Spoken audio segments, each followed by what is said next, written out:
তো এখন বাজে রাত 12টা আর এখন আমি রুটি করছি। আর দেখতেই পাচ্ছি এরকম সেজে গুজে তারপর রুটি করছি, কারণ আমার বর চলে এসছে।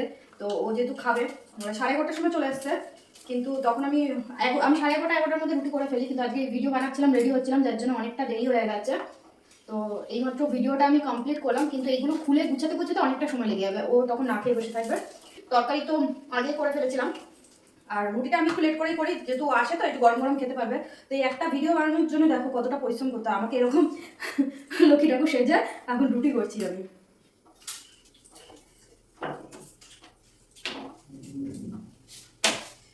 তো ভিডিও করতে বেশিক্ষণ সময় লাগে না, কিন্তু ওই রেডি হতে অনেকটা সময়। আর রেডি হওয়ার পর সব জিনিস আবার গোছানো, সেই জায়গা জিনিস জায়গা রাখা, অনেক ঝামেলা। বাবা একটা ভিডিও বানাতে ভীষণ ভীষণ কষ্ট হয়।